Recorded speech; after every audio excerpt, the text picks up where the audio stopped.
And I'm Phil. And I'm Emily. And today we're learning about the Bible. What's the Bible, Emily? The Bible is a collection of books all about how we should live our lives and all about Jesus. And we're going to look at that today. But we're starting off with a quiz. Yay!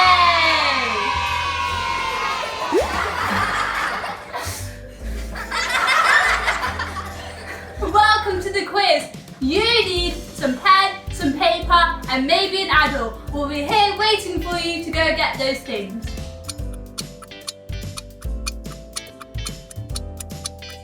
Welcome back. So today, Phil's going to be telling you the questions and you need to be trying to answer them at home.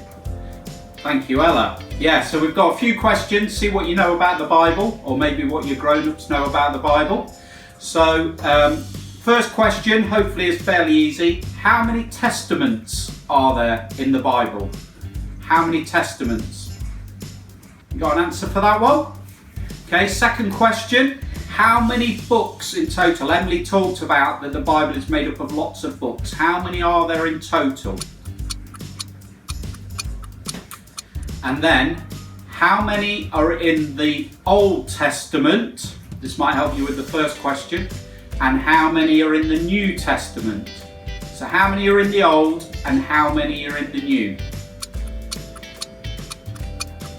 And then this could be a bit more challenging. You might need to ask your grown-up or just write down what you think might be the answer.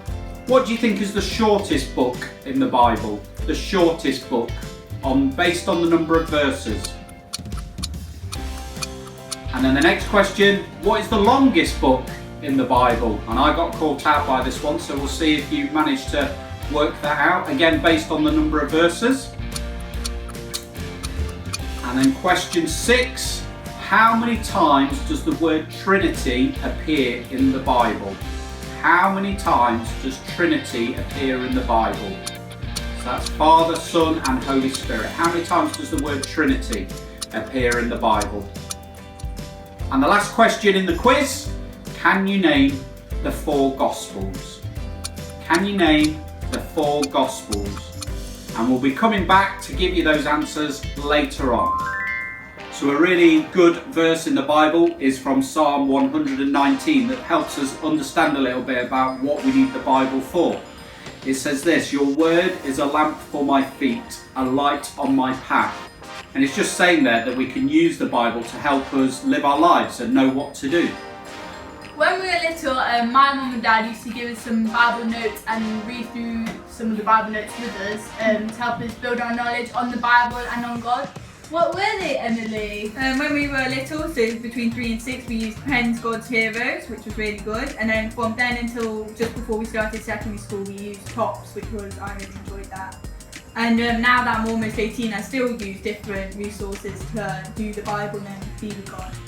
And you might just want to think about getting hold of some of those resources, maybe talk to your parents, just to help you. Sometimes the Bible's quite hard to understand, and those things help us a little bit to get something out of the Bible more than maybe if we just read it. So girls, we've got this new game. Do you fancy having a go? How do we play? Well, that's a good question, isn't it? So when you've set up a new game and you're trying to work out how to play it, you need the rules. And so the best person who explains how our game works is the person who's got the rules.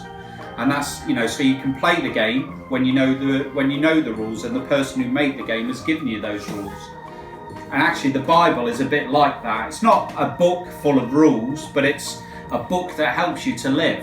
And the thing I think we all need to realise is that the best person to help us live our lives is that person who created us. So like the person who created the game, the person who created it is the best person to tell us how to play it. The person who created us, God, is the best person to tell us how to live. And that's what the Bible's about. Let's go back to the quiz and see how you did. So the answer to the first question, which was how many testaments are in the Bible, it was 2. The answer to how many books in the Bible was 66. And how many books were in the Old Testament and how many books were in the New Testament was 39 and 27. The shortest book in the Bible is John 3, with just 14 verses. 3 John. 3 John. It's 3 John. So it's kind. John. The longest book in the Bible is Jeremiah. How many times does the word Trinity appear in the Bible? None. And name the 4 Gospels. It is Matthew, Mark, Luke, and drum roll please, John. So hopefully this morning you've learned a bit more about the Bible, and we just want to encourage you this week maybe to try and read the Bible a little bit, or maybe a bit more than you usually do, just so you can understand God and get to know Him better and understand what He wants best for your life. So we'll see you all soon.